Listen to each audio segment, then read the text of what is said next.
First question, కింద పేర్కొన్న వారిలో ఒక వ్యక్తికి ప్రాథమిక బంధువు కానివారు. సి, మామ ప్రాథమిక బంధువు వాడు. తల్లి, తండ్రి, తమ్ముడు, అన్న వాళ్ళందరూ కూడా ప్రాథమిక బంధువుల కిందికి వస్తారు. మామ ప్రైమరీ కిన్షిప్ కాదు. కూతురు, కొడుకు, భార్య, సోదరి, సోదరుడు, తండ్రి, తల్లి వీళ్ళంతా కూడా ప్రాథమిక బంధువులు. కిన్షిప్ ఆర్గనైజేషన్ ఇన్ ఇండియా పుస్తక రచయిత ఎవరు? B, Irawati Karve kinship organisation in India అనే పుస్తకాన్ని రాశారు. థర్డ్ క్వశ్చన్, గోత్రం వంశాల్లో సభ్యత్వం ఎలా వస్తుంది? ఏ, వంశానుక్రమం ద్వారా గోత్రం వంశాల్లో సభ్యత్వం వస్తుంది. ఫోర్త్ క్వశ్చను, కొన్ని కులాలు కలిసి ఏర్పడేది. ఏ, గోత్ర కూటమి అనేటువంటిది ఏర్పడుతుంది. బంధుత్వం అనే పదాన్ని తొలిసారిగా ప్రయోగించిన వారు ఎవరు?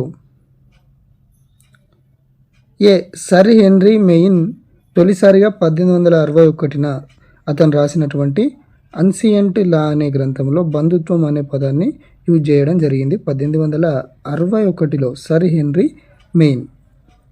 ఇతను భారతీయ పితృస్వామ్య విస్తృత కుటుంబాలను అధ్యయనం చేయడం జరిగింది. అన్సియంట్ లా అనే గ్రంథాన్ని రాశారు. 1861లో బంధుత్వం అనే పదాన్ని యూజ్ చేశారు. గోత్ర సభ్యుల మధ్య అంతర్వివాహాన్ని అంగీకరించే తెగ ఏది? ఏ, కిప్సిజీ అనేటువంటి తెగ. ఈ కిప్సిజీ అనేటువంటి తెగ కెన్యాలో ఉండడం జరుగుతుంది. కాకతీయుల కాలంలో ప్రసిద్ధి చెందిన నృత్యం ఏది? ఏ, పేరిని నృత్యం. మతం ప్రజలకు ఒక మత్తు లాంటిది అని పేర్కొన్నవారు ఎవరు? ఏ, కార్ల్ మార్క్స్ మతం ప్రజలకు ఒక మత్తు లాంటిది, అదేవిధంగా ఉపశమనకారిణి అని కూడా ఇతను అన్నాడు. మతం అనేటువంటిది రిలీజియన్ ప్రజలకు ఒక మత్తు లాంటిది, ఉపశమనకారిణి కూడా అన్నది ఎవరనంటే కార్ల్ మార్క్స్ అని చెప్పాలి.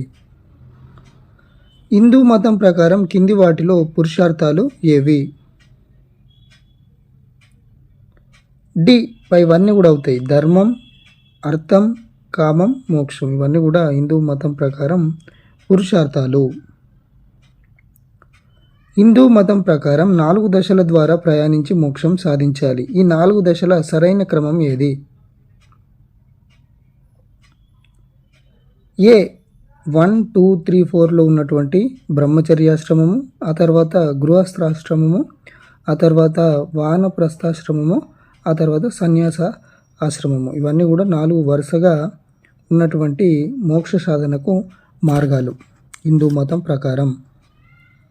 ఏకేశ్వరవాదన, సమానత్వం, సోదరత్వం అనేది కింది ఏ మతానికి మూలాధారాలు? ఆప్షన్ ఏ, ఇస్లాం మతానికి. ఏకేశ్వరవాదన, సమానత్వం, సోదరత్వం అనేది ఇస్లాం మతానికి మూలాధారాలు. కింది వాటిలో సరైంది ఏది? డి, పైవన్నీ కూడా సరైనవి అవుతాయి. ఇవన్నీ కూడా క్రిస్టియన్ గురించి ఇవ్వడం జరిగింది. క్రిస్టియన్ రిలీజియన్ గురించి. క్రీస్తు అంటే అభిషక్తుడు, యేసు అంటే రక్షకుడు అని అర్థము. Correct statement.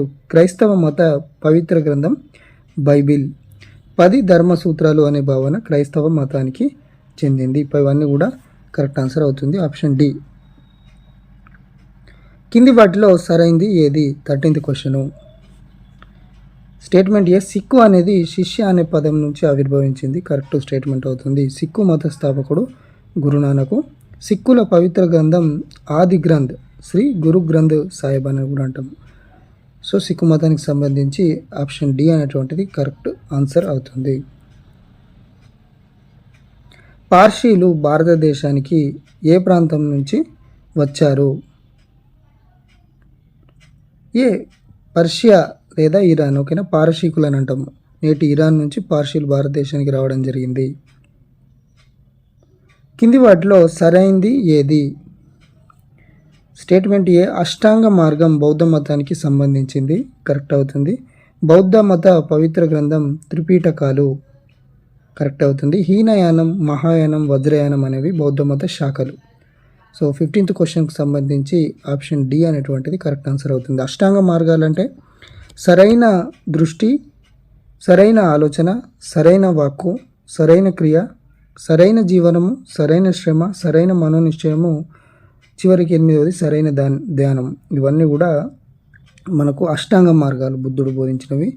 సమ్యక్ దృష్టి, సమ్యక్ ఆలోచన, సమ్యక్ వాక్యు, సమ్యక్ క్రియ అని ఈ విధంగా మనం మాట్లాడతాము. ఇవన్నీ అష్టాంగ మార్గాలు. సరైన జీవనం, సరైన శ్రమ, సరైన మనోనిశ్చయం, సరైన ధ్యానం. అంతేకాకుండా త్రిపీఠకాలు ఇవన్నీ కూడా పాలి భాషలో రచించడం జరిగింది. బౌద్ధ మత పవిత్ర గ్రంథాలు 3 త్రిపీఠకాలు: సుత్త పీఠకము, వినయ పీఠకము, అభిధమ్మ పీఠకము. త్రిపీఠకాలు అనగా బోర్లించిన 3 గంపలు అని అర్థము. బుద్ధుని యొక్క మొదటి బోధనలను పంచశీల అని అంటారు. పంచ అంటే 5. అవి ఏంటంటే 1 అహింస చేయరాదు, హింస చేయరాదు, అహింసను పాటించాలి. సత్యం వ్రతం ఆచరించాలి, అంటే సత్యం మాట్లాడాలి. దొంగతనం చేయరాదు. 4ది మత్తు పానీయాలు తాగరాదు. 5వది వ్యభిచారం చేయరాదు. వీటిని పంచశీల అని అంటాం. బుద్ధుని జీవితంలో గల 5 ముఖ్య ఘట్టాలను మనం పంచ కళ్యాణాలు అని కూడా అంటాం. పంచ కళ్యాణాలు అవేందో ఒకసారి చూద్దాము. పుట్టుకను తామర పువ్వుతో పోలుస్తారు. మహాపరిత్యాగం ని గుర్రంతో సింబల్ ఇది. సంబోధి బోధి వృక్షం సింబలు. మొదటి బోధన చక్రం 8 స్పోక్స్. మరణం స్పోక్స్ అంటే అవి చువ్వలు, గీతలు, సింబల్స్ అని అంటాము. మరణము స్తూపంతో పోలుస్తారు. ఇవన్నీ కూడా బౌద్ధ మతానికి సంబంధించినవి. ఇవన్నీ కూడా సరైన అంశాలు అనేటువంటివి అవుతాయి. నెక్స్ట్ క్వశ్చన్, కింది వాటిలో సరైనది ఏది? ఏ స్టేట్మెంటు జైన మతంలో తీర్థంకర అంటే వంతెన నిర్మించేవాడు అని అర్థము. ఈ మతంలో మొత్తం తీర్థంకరుల సంఖ్య 24. జైన మత పవిత్ర గ్రంథాలు అంగాలు దిగంబర, శ్వేతంబర అనేవి జైన మతానికి చెందిన శాఖలు. సో ఆప్షన్ డి అనేటువంటిది కరెక్ట్ ఆన్సర్ అవుతుంది జైన మతానికి సంబంధించి. కుహానా ప్రసూతి లేదా కవ్వాడే పద్ధతి ఏ తెగల్లో కనిపిస్తుంది? ఏ హిమాలయ కాశీల్లో ఈ విధంగా కుహానా ప్రసూతి లేదా కవ్వాడే పద్ధతి అని అంటాం. అంటే ఏంటంటే కుహానా ప్రసూతి లేదా కువేడ్ ఈ బంధుత్వ ప్రవర్తన విధానం కేవలం భార్యాభర్తల మధ్య మాత్రమే ఉంటుంది. భార్య పట్ల భర్త చూపించే ప్రవర్తనని అర్థం. భార్య ప్రసవ సమయంలో భర్త కూడా మాయా పురిటి నొప్పులు ప్రదర్శిస్తాడు. ఉదాహరణ మలారులు, కాశీలు, తోడాలు మరియు ఆఫ్రికాలోని కరీబాలు. భార్య కష్ట సమయంలో ఉన్నప్పుడు భర్త కూడా ఆమెతో సమానంగా కష్టపడుతూ తమ దాంపత్య జీవనంను పటిష్టం చేసుకోవడానికి ఉద్దేశించినదే కుహానా ప్రసూతి అని మలినోవోస్కి తెలపడం జరిగింది. సో ఇది కుహానా ప్రసూతి గురించి హిమాలయ కాశీల్లో కనిపిస్తుంది. ఇంకా మలారులు, తోడాలు, ఆఫ్రికాలోని కరేబాలలో కూడా ఇటువంటి పద్ధతి కనిపిస్తుంది. 2011 జనాభా లెక్కల ప్రకారం ఎస్టీల జనాభా ఎక్కువగా ఉన్న రాష్ట్రం ఏది? బి మధ్యప్రదేశ్లో 2011 జనాభా లెక్కల ప్రకారము అత్యధికంగా ఎస్టీ జనాభా ఉంది. ఓకేనా. ఫస్ట్ ప్లేస్లో మధ్యప్రదేశ్ ఉంది. ఆ తర్వాత ప్లేస్ ఒరిస్సా, ఆ తర్వాత మహారాష్ట్ర, ఆ తర్వాత రాజస్థాన్, ఆ తర్వాత ఛత్తీస్గఢ్. ఓకేనా. According to 2011 census STs highest population in Madhya Pradesh. ఓకేనా. 2 తెగలు అంటే పెద్ద తెగ ఎస్టీలలో పెద్ద తెగ ఏంటంటే బిల్లులు అని చెప్పాలి, ఆ తర్వాత గోండ్ అని చెప్పాలి. 2011 జనాభా లెక్కల ప్రకారము 8.6% ఎస్టీలు మనకు ఉన్నారు. టోటల్ జనాభా శాతంలో 100%లో 8.6% జనాభా ఈ విధంగా ఉంది. అంటే అబౌట్ 10.4 మిలియన్ ట్రైబల్ ఇండివిజువల్స్ అన్నట్టు. అంటే 10.4 crores పీపుల్ ఎస్టీ జనాభాలో ఉన్నారు. మధ్యప్రదేశ్లో మొదటి స్థానం ఉంది. ఒరిస్సా, మహారాష్ట్ర, రాజస్థాన్, ఛత్తీస్గఢ్ ఆ తర్వాత వరుస స్థానాల్లో ఉన్నవి. సో ఇంతకుముందు చెప్పినాం. 19th క్వశ్చన్, భారతదేశంలో అతిపెద్ద గిరిజన తెగ ఏది? అంటే ఆప్షన్ బి బిల్లులు. ఓకేనా. బిల్లులు అతిపెద్ద గిరిజన తెగ. సో బిల్లులు మధ్యప్రదేశ్లో ఎక్కువగా ఉన్నారు. 2nd గుజరాత్లో ఉన్నారు. 3rd రాజస్థాన్లో ఉన్నారు. 4th మహారాష్ట్రలో ఉన్నారు. 5th కర్ణాటకలో ఉన్నారు. బిల్లుల యొక్క టోటల్ జనాభా ఎంతంటే 2011 జనాభా లెక్కల ప్రకారము 1,69,08,907. అందులో మధ్యప్రదేశ్లో ఇంతమంది ఉన్నారు. 59,93,921 మంది ఉన్నారు. గుజరాత్లో ఆ తర్వాత ప్లేసు 42,15,603 ఉన్నారు. కింది వాటిలో సరైంది ఏది? స్టేట్మెంట్ ఏ, వెన్నెలకంటి రాఘవయ్యను గిరిజన గాంధీ అని పిలుస్తారు. కానీ ఇది కరెక్ట్ స్టేట్మెంటు. వెన్నెలకంటి రాఘవయ్య నెల్లూరు జిల్లాకు చెందినవారు.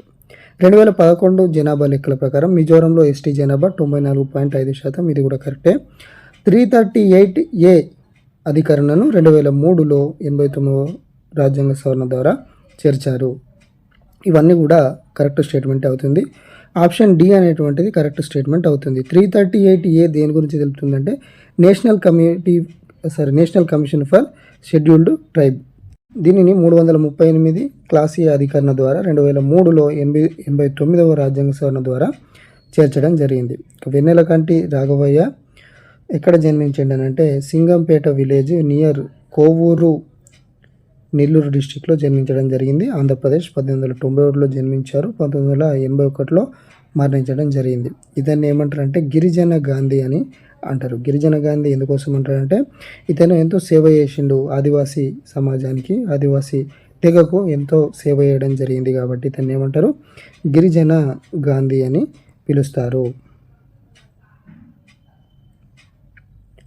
21 క్వశ్చన్, కింది వాటిలో సరికాని జత ఏది?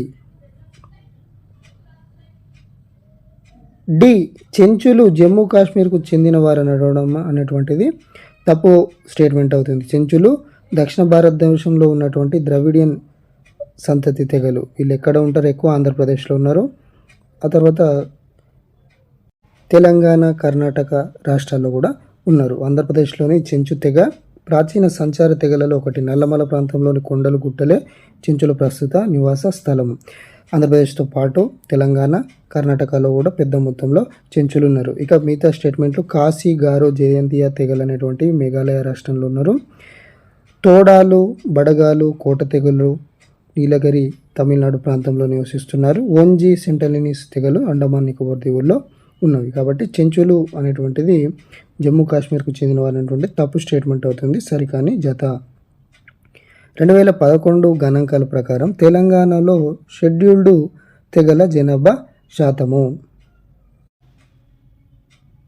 సి 9.34%. 2011 గణాంకాల ప్రకారం తెలంగాణలో ఎస్టీ జనాభా ఎంత శాతం ఉన్నారంటే 9.34%. 23rd క్వశ్చన్, తెలంగాణలో చెంచులు ఎక్కువగా ఉన్న జిల్లా ఏది? ఏ, మహబూబ్ నగర్లో చెంచులు ఎక్కువగా ఉన్నారు. కింది వాటిలో మహిళల రక్షణ కోసం భారత ప్రభుత్వం చేసిన చట్టాలు ఏవి? డి, పైవన్నీ కూడా అవుతాయి. ఓకేనా. The Hindu marriage act 1955, the succession act వారసత్వ చట్టం అంటాం 1956, ద డౌరీ ప్రొహిబిషన్ యాక్ట్ 1961. ఇందులో అన్నింటిలో కూడా మహిళల కోసం రక్షణ కోసం ఏర్పాటు చేసిన ఎన్నో అంశాలు ఉన్నాయి. ఇవన్నీ కూడా కరెక్ట్ ఆన్సర్ అవుతాయి. 1992లో 73వ రాజ్యాంగ సవరణ ద్వారా స్థానిక సంస్థల్లో మహిళల రిజర్వేషన్లకు సంబంధించి చేర్చిన అధికరణ ఏది? B, 243 clause D. ఓకేనా. 1992లో 73వ రాజ్యాంగ సవరణ ద్వారా చేశారు.